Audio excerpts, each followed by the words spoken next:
Kompas TV saat film hari ini akan kita ceritakan nanti tengah diputar di Netflix. Saya pun berkesempatan untuk berbincang langsung dengan para caster dan juga director sekaligus ada produser di sini. Yang pertama kita akan membahas film ini bersama direkturnya yaitu Angga Dwi Mas Sasongko. Selamat pagi Mas Angga. Pagi Mas Leo. Mas, apa sih Mas yang ingin diceritakan dari film ini? Dan yang membedakan film ini dengan dua film sebelumnya, dan apa yang ingin ditonjolkan, Mas? Kalau yang ingin diceritakan sebenarnya film sekalian termasuk menjawab pertanyaan kedua. Film pertama itu lebih bercerita tentang bagaimana relasi dua generasi antara orang tua dan anak, lebih ke parenting gitu ya.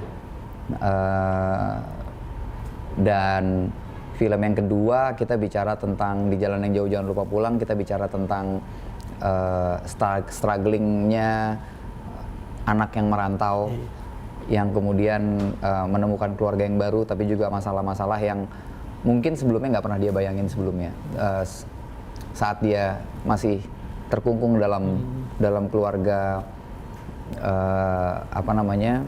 nuclear family-nya. Di film yang ketiga tentu kita pengen tumbuh secara cerita.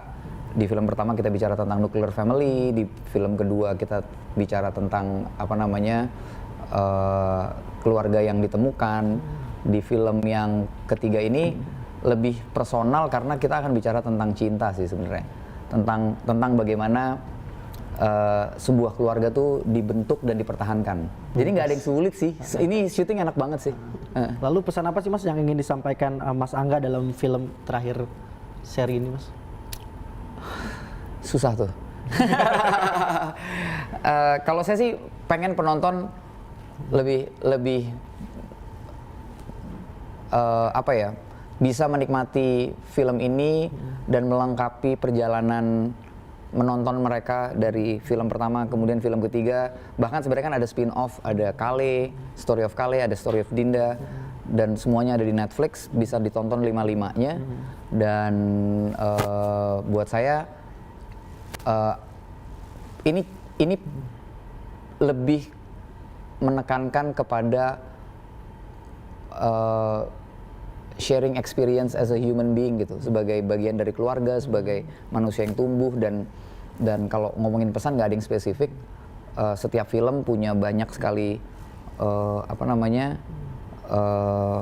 pesan, dan kemudian dari perspektif yang berbeda kita akan melihat pesan yang berbeda juga. Jadi saya nggak pernah ngerasa bahwa film saya itu statement pribadi, tapi ini sebuah kolektivitas dan penonton berhak untuk mendapatkan apa yang kira-kira relevan dan relate buat mereka.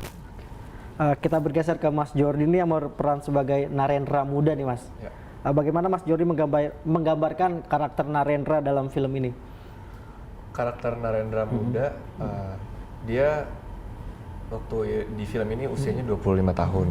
Terus mungkin tadi udah sebagian besar diceritakan sama Mas Angga soal bagaimana cara dia membentuk sebuah keluarga. Tapi ada satu kata yang bisa mewakili Narendra muda, itu kehilangan gitu. Dia ini laki-laki yang dari muda sudah mengalami banyak sekali kehilangan. Macam-macam, kehilangan orang tua, kehilangan orang yang dia sayang, terus sampai dia merasakan kehilangan kebebasan gitu. Jadi memang Narendra ini akhirnya ingin membentuk sebuah keluarga yang dia impikan karena dia tadinya sudah melewati banyak kehilangan itu. Makanya dia ingin membentuk kebahagiaannya dia sendiri gitu. Pendalaman karakternya seperti apa, Mas? Berapa lama gitu? Pendalaman karakter tuh sebetulnya ada susahnya, ada gampangnya gitu. Susahnya karena sudah ada Narendra kan, ayah tuh udah ada gitu. Dua generasi lagi kan dari satu film itu. Jadi sebetulnya itu lumayan challenging untuk kira-kira Narendra itu secara garis besar seperti apa. Tapi itu menjadi buat saya pribadi itu jadi lebih ringan karena Mas Angga itu bilang Narendra muda ini tuh bukan Narendra yang sudah ada gitu. Hidup dia waktu mudanya tuh berbeda dengan hidup dia waktu dewasa. Jadi sebagai pemain saya mendapatkan kebebasan gitu. Maksudnya oh berarti gue masih bisa ngasih irisan yang gue tahu tentang Narendra, karena ya masa muda di umur 25 sama umur 50 pasti jauh berbeda gitu. Jadi susah-susah gampang gitu. Mungkin waktu persiapan yang disamakan itu dari segi gestur, terus kayak tampilannya Narendra dewasa dan muda itu supaya masih satu garis tuh kayak gimana gitu sih waktu proses. Sahabat Kompas TV, selain ada Mas Narendra muda? Jordi, lupa kan? Kita juga memiliki atau kita juga ada Mbak Yunita Siregar yang berperan sebagai Ajeng muda nih. Bagaimana nih Mbak Yunita menggambarkan karakter Ajeng muda nih Mbak? Karakter Ajeng muda, jadi kan Ajeng juga kan sama dong seperti Narendra, udah ada kedua karakter gitu lainnya. Cuma memang as human being kita kan tumbuh ya, jadi mungkin karakter yang sebelumnya itu jadi jauh lebih tenang, jauh lebih sabar. Nah Ajeng muda ini tuh lebih menggebu-gebu yang aku lihat, masih ada ambisinya, masih tinggi, terus dia juga masih sangat ekspresif, kan masih muda kan, masih ABG gitu. Jadi lebih berwarna si Ajeng muda ini gitu. Mungkin setelah mengalami fase kehidupan baru tumbuh menjadi karakter yang lebih dewasa, lebih kalem gitu. Sulit gak sih buat pendalaman karakternya sendiri sebagai Ajeng muda nih? Buat aku lumayan karena balik lagi kan udah ada template karakter Ajeng yang di atasnya, dan karakter Ajeng yang aku peranin dengan karakter Yunita kan juga sangat berbeda ya. Kayak Ajeng nih lebih playful gitu, sementara kayak aku Ajeng tuh tipe yang gampang akrab sama orang gitu, sementara aku tipe yang agak butuh waktu gitu. Jadi butuh penyesuaian sih. Sempat baper gak Mbak? Bapernya tuh gimana nih maksudnya? Dalam syuting nih kayak wah gue in touch banget nih sama dia nih. Iya baper banget sama satu ini ya. Sama satu universe. Satu geng itu. Lokasi ya, kita bener-bener saking kayak kok rasanya kayak udah deket banget ya, padahal cuma syutingnya mungkin sebulan, preparation mungkin sebulan, tapi pas pisah tuh kok kayak kok sedih banget ya mau pisah gitu. Oke deh, siap. Kita bergeser ke Mas Taufan nih sebagai produser. Mas, pertanyaan pertama nih, kenapa memilih untuk tayang di Netflix daripada di layar lebar ya? Ya. Berat nih. Selama ini Netflix tuh buat kita udah jadi rumah yang sangat baik buat universe-nya NKCTHI. Dari situ kita melihat visi kita ketika kita akhirnya punya kesempatan untuk ngobrol sama Netflix untuk bikin satu original konten. Kami rasa memang judul ini hari ini akan kita ceritakan nanti jadi judul yang sangat kita harapkan bisa tayang di Netflix. Terus juga kita melihat isu yang kita punya di film ini tuh dekat sebenarnya.